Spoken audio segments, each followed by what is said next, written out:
A celebration of life today for former state assembly member and desert resident Brian Nestande. News Channel 3's Tatum Larson attended the public funeral at Sacred Heart Church in Palm Desert and has more on his life and legacy. Tatum. Hi, Karen. Well, the Coachella Valley knows Brian Nestande as a political giant, but his loved ones told me that his legacy and impact goes far deeper than that.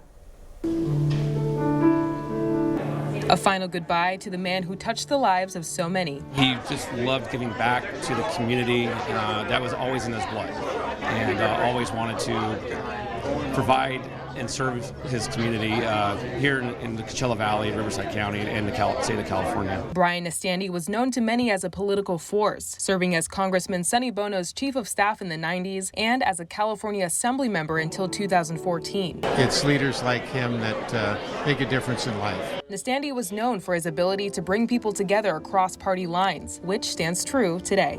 The amount of people he impacted positively, and it was really the spirit of working together to solve problems for the people. That's what Brian was always about. Supervisor Manuel Perez delivered Nestande's eulogy. He says that Brian, who he affectionately called Buddy Boy, was a friend and ally. Good man, a humane individual who cared about people.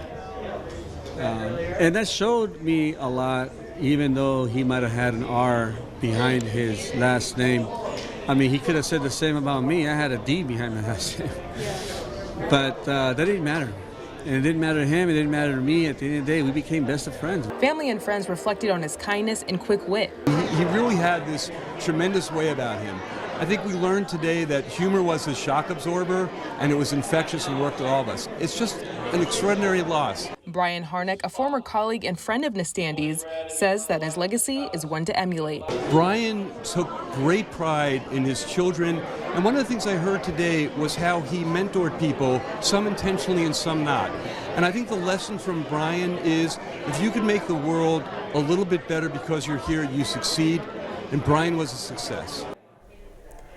Nestande is survived by his wife Gina, son Hayden, daughter Sophia, and stepchildren Sadie, Tad, Mason, Molly, and Savannah. Reporting live in studio, Tatum Larson, News Channel 3.